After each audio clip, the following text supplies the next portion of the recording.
And it's your article. It's your article. Oh, my article. In the doc. Yes. No, that is a really good segue. Over to you, Flo.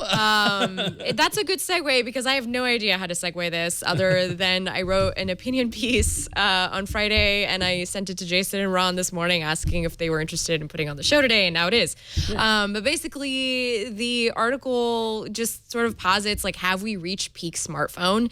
I think we have. And here's what manufacturers need to do.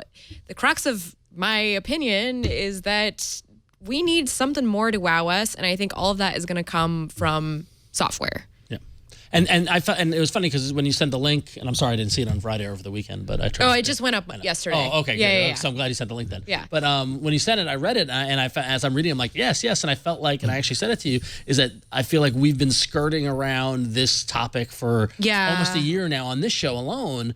Seeing all and especially with Mobile World Congress, coming up, and with Google I/O in the future, every time we've seen one of these announcements, at least for the past year and a half, I found myself going, okay, yeah, great. What else you got? Where I feel as if we've reached this point where this is the smartphone and this is what it does, and now we're just iterating on a micro level. Look, we've got a little thing that gives you information on the side, and look, this has got 13 megapixels. It's not innovative. It's not innovative. It's feature growth. Yeah. And I think that's why I got so excited when I saw the next bit Robin, because I was like, look, that looks like moving forward in a way. Yeah, and I use that as an example of like a company that is trying to actually, we still don't know if it's going to work. We still have to like use this phone and test it and all that, but they have the upper hand in this case that they can market, hey, this phone actually fixes a problem. And that's, you don't have enough storage on your phone, so we're going to teach you how to take advantage of that cloud that you've been putting stuff into anyway. But not just that too. I think the software, the cloud-based backup of software is that, but also in the industrial design of it. Yeah, it's very different. I showed it to someone who's not one of us. Yeah. I said, what do you think? What do you think of this phone? And the reaction was like, wow, that looks like nothing else I've ever seen before, and it was really positive. And I think those are the kind of things that we need to see. I want to see the Star Trek phones. I want to see the bring me something that's going to wow me, and have someone stop me on the street and say, what are you using? Because I want that.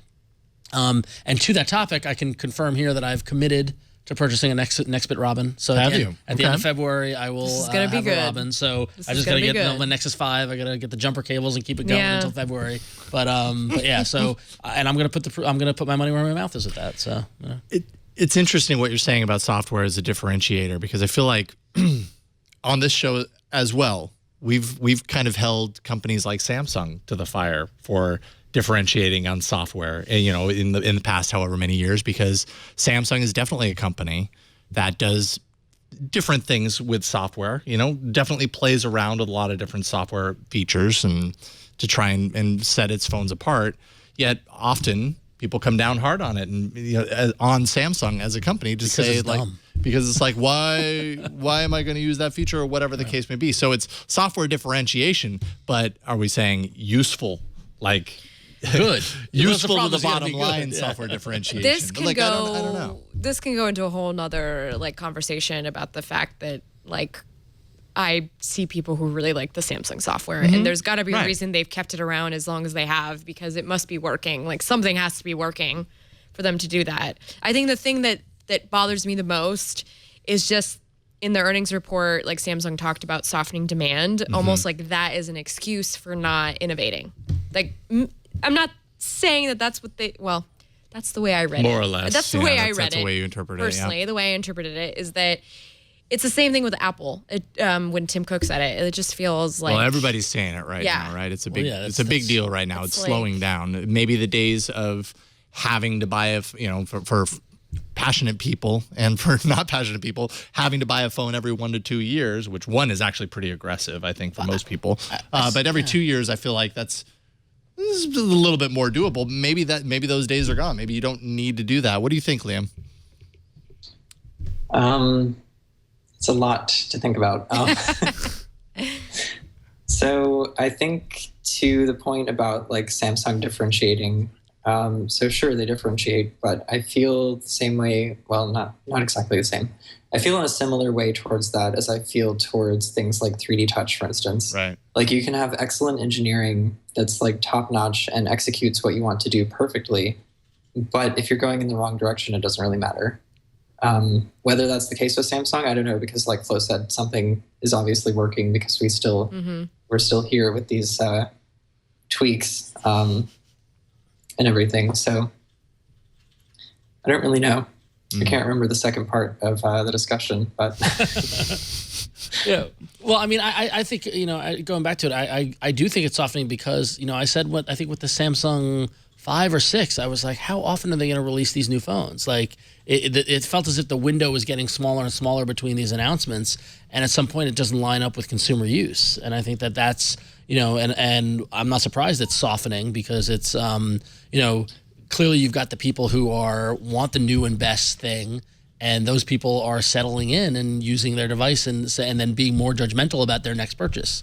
Right. So you're saying basically like demand is softening relative to the demand for each device, but that's because there are so many devices coming out in rapid succession that like each one can't eat up the same amount of sales as the last one. Right, and the justification to purchase the next one isn't the difference between them isn't great enough to justify the purchase. Right. Because honestly, I mean, whether or not I'm considered an expert in this or whatever, but I looked at the Samsung 5 and the Galaxy 5 and Galaxy 6, and and it was like, well, if I had a 5, I don't know if I'd upgrade there. When the 6 came out. Yes, the 6 was great and all this good stuff.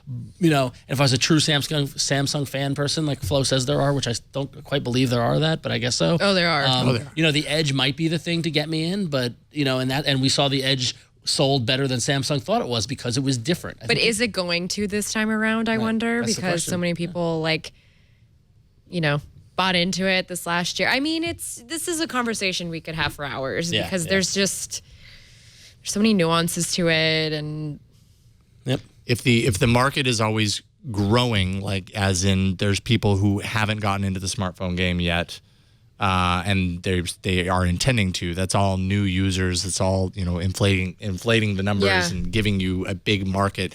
Now we're kind of at the point to where most people, I think, who want to buy a smartphone probably already have one, and so the requirement to need to upgrade that phone isn't as big as the number that were coming in of people that didn't have one and needed to get one. Because think about the motivation to buy a new smartphone. To buy a new smartphone is similar to buying any other new device. The device you have, when it stops working, when it stops being able to do the job that you want it to do, then you need to upgrade. And if you have a phone that is just fine doing the job you need to, other than retail therapy or wanderlust, there's no real motivation. If it's like, hey, like right now my Nexus 5, I love it dearly.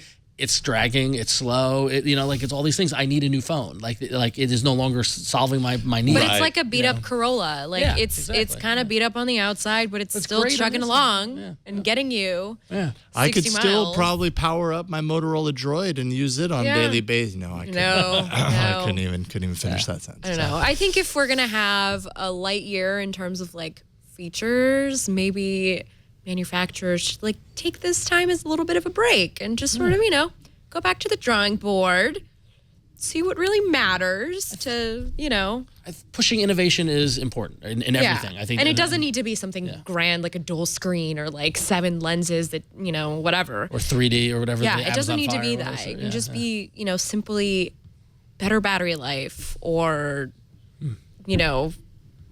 I don't know. That's all I can think of is better battery life at this point. If you knew, you'd be making a lot of money. Yeah, if I knew, I wouldn't be here right now. I'd be rolling in cash like Scrooge McDuck. Yeah. Okay.